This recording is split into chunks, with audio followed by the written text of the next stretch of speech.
Hey, this is Aaron Rabinowitz for CreativeCow.net. A nice effect you see in horror movies is bloody text on the walls appear or disappear by evaporating or sort of permeating through the wallpaper. In this tutorial, I'm going to show you how to make that happen and even get the bloody text to run a little too. Here I am in After Effects with some scary horror text that I've made. As you can see, there are two layers, a text layer and a wall image. The text was made using a font called Acquaintance, made by Jacob Fisher, which you can find at www.pizzadude.dk. I've included the font in both Mac and Windows format, and there are many more original fonts available there as well. Now, I made the wall in 3D, but this could just as well be a picture of a real wall from your house, or a haunted house, as it were. I'm going to take this text layer and pre-compose it. With the text layer selected, choose Layer, Pre-compose. If you're not up on pre-composing, I've got it covered in several of my Creative Cow tutorials like lip sync, displacement mapping, and Z-scale, so check them out for more information.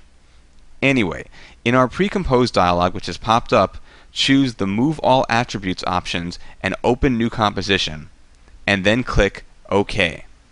As you can see, we have a new composition here with just our text.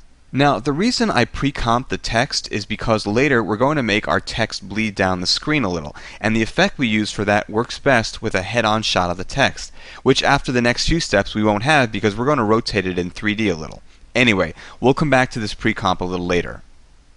Moving back into my main composition, I'm going to make my nested Get Out text composition here a 3D layer by turning on its 3D layer switch.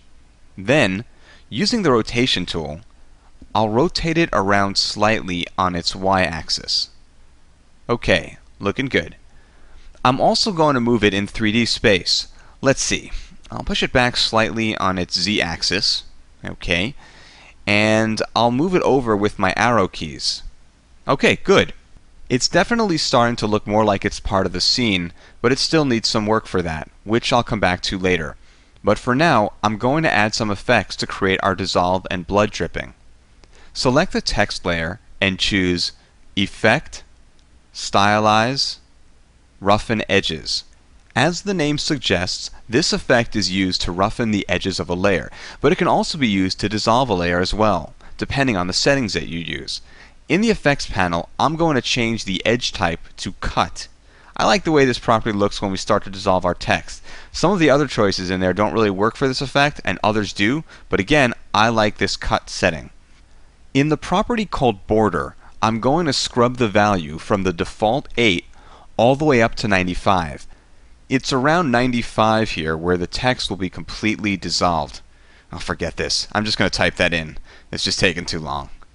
Okay, I'm going to set a keyframe for the border property by clicking on its stopwatch, and then in the timeline, I'm going to move down to about 2 seconds and 10 frames, where I'll set a new border value of 3 to make the text fully visible.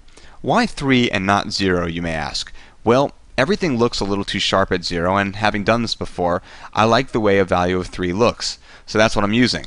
All of these numbers, by the way, are meant only for this project. You'll have to play with the numbers on your own projects to get something that looks good. Speaking of which, if I scrub up and down in the timeline, I can see that my text sort of slowly appears at the beginning and then suddenly appears in force near the end of the animation. I want to even out that whole animation a bit. Select the text pre-comp layer and hit U to reveal all keyframes. First, I'm going to set the last border keyframe to be an Ease In keyframe by selecting the keyframe and right-clicking on it, and from the pop-up, choosing Keyframe Assistant, Easy Ease In. Again, scrubbing in time, I see that I've made it better, but not quite. So I'm going to move to about 1 second and 9 frames down in the timeline where my text really starts to appear, and then I'll set a new keyframe by clicking on the New Keyframe button. Then I'll move down to about frame 25 or so and drag that new keyframe to this point in time. By doing this, we've sped up the beginning a little more and slowed down the ending while also making the dissolve end a little more smoothly. A quick RAM preview and my text is appearing, which I think looks pretty cool as far as text transitions go, but there are several problems. First, it doesn't really look like it's part of the scene. The text looks like it's been dropped on the wall with no texture. Also, the blood isn't taking the shape of the mortar. It should be bending slightly around the bricks. Finally, while I promised to show you how to get the text to run a little, I haven't done that yet. But I will. In part 2. Okay. Don't forget, you can get the files for this and other spooky podcasts at www.creativecow.net/AE podcast. Once again, this is Aaron Rabinowitz for CreativeCow.net.